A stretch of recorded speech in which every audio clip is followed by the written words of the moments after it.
Russia fails to halt bombing in Syria. A Russian call for a 5-hour truce has failed to halt one of the most devastating campaigns of the Syrian war, where residents say government warplanes resumed striking the eastern Ghouta region after a brief lull.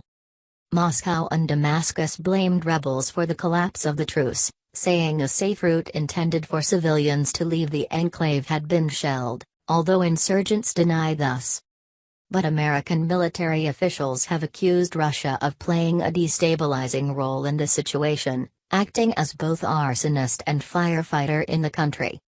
Russian Foreign Minister Sergei Lavrov said Moscow would press on with similar daily pauses in the fighting, allowing aid to be delivered through a humanitarian corridor. But the United Nations said it was proving impossible to aid civilians or evacuate the wounded, and said all sides must instead abide by a full 30-day ceasefire demanded by the UN Security Council. We have reports there is continuous fighting in eastern Ghouta, UN humanitarian spokesman Jens Laerke said on Tuesday. Clearly the situation on the ground is not such that convoys can go in or medical evacuations can go out. Eastern Ghouta seems likely to meet the same fate as other areas won back by the government, where humanitarian corridors eventually became escape routes for defeated rebels.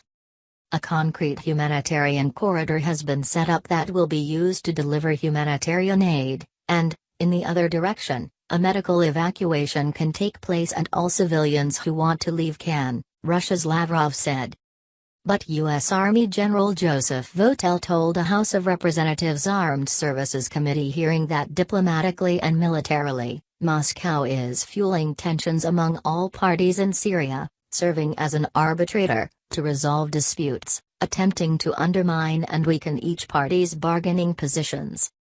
The Britain-based Syrian Observatory for Human Rights Monitoring Group said helicopters and warplanes had struck 4 towns and artillery shelling killed 1 person on Tuesday. UN spokesman Laerke called on all sides to obey the full 30-day ceasefire. It is a question life and death. If ever there was a question of life and death, we need a 30-day cessation of hostilities in Syria as the Security Council demands, he said.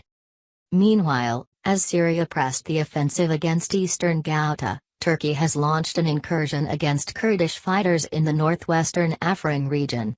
Tensions have also flared between Iran and Israel, alarmed by Tehran's influence in Syria.